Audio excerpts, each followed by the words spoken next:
Bentornati amici smokers, in questo video andiamo a recensire il Barley Flake della McBarren.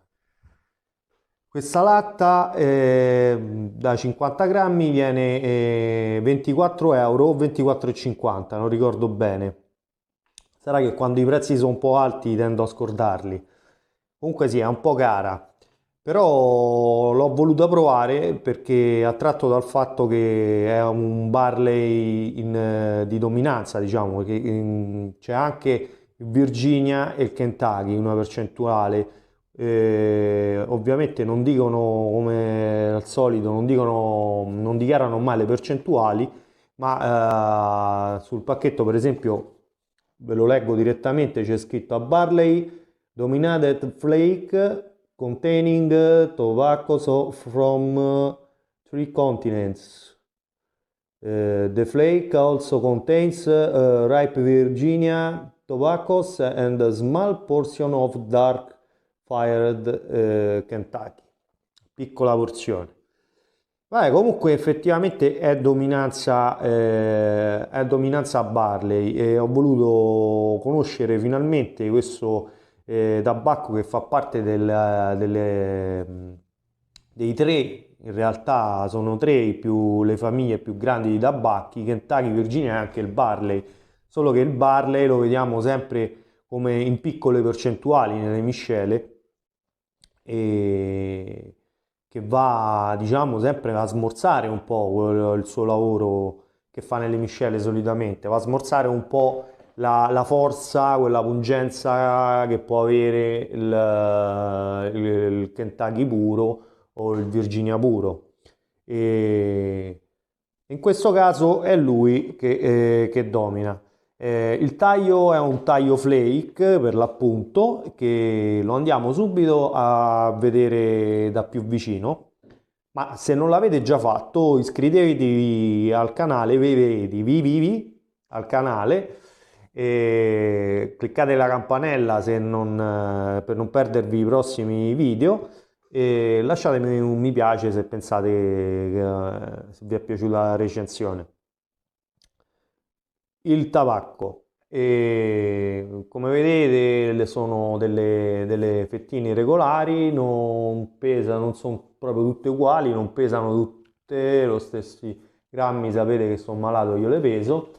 E, i colori belli accesi, questi colori belli accesi e si apre anche facilmente, un po', anche perché è un po' secco. Una nota di demerito, questo tabacco effettivamente è abbastanza, una volta aperto, è abbastanza secco. Ce l'ho anche qua, nemmeno l'ho sbriciolato troppo perché sennò mi diventa polvere, perché mo questo è alla fine della tin. E, nota di demerito, è secco. E poi una volta aperto, ecco, andiamo a sentire i profumi. Ha sicuramente dei buoni profumi. Quello che si sente subito è il cacao terra, forse, no, forse, ma anche abbastanza frutti secchi, noce, nocciola. E in fondo forse un po' di orzo e miele.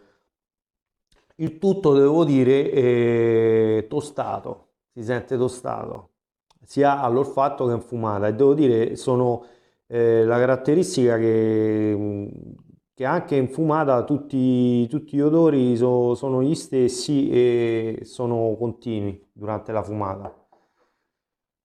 Brucia lentamente, questa è un'altra particolarità molto singolare di questo tabacco che brucia molto lentamente ma non si spenge, si lascia fumare a filo. Adesso si spenge perché praticamente per me parlare, girare un video e fumare è impossibile, però due puff in compagnia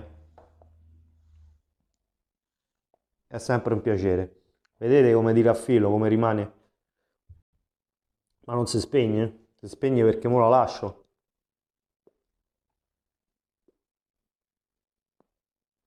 Si lascia degustare benissimo. Anche se è secco, dovrebbe bruciare, chissà, dovrebbe bruciare velocemente, ma questo brucia molto lentamente.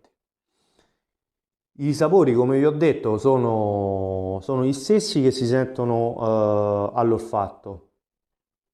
Il cacao, la frutta secca e il tostato.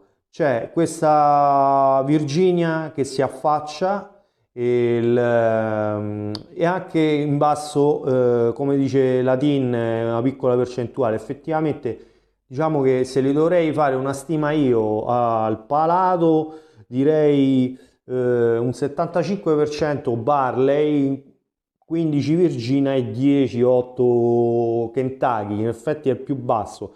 Però il bello è che si sentono tutte e due, si sente sia il Virginia che esce fuori un po' pungente, come a dire guarda, occhio alla lingua, ogni tanto te lo dice, occhio alla lingua che ci so io, e sotto un po' il Kentucky. E poi c'è questa grande rotondità del Barley che la fa da padrone, quello che siamo abituati a sentire negli altri tabacchi come tabacco di fondo, di taglio, che non percepisci bene come sia. Ecco, diciamo che la mia curiosità è stata appagata con questo, anche se non è proprio un Barley puro che non l'ho trovato, la mia curiosità con questo è stata appagata.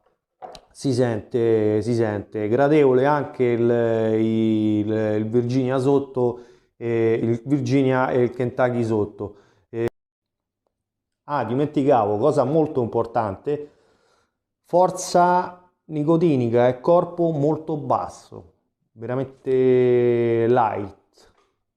Se gli dovessi dare un voto da 1 a 10, non saprei.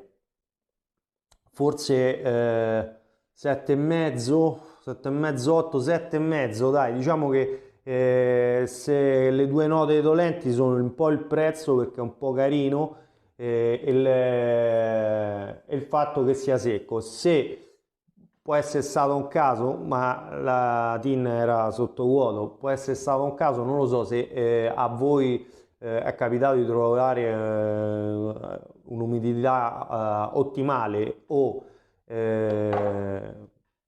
la pensate diversamente, fatemelo comunque fatemelo sempre sapere sotto i commenti.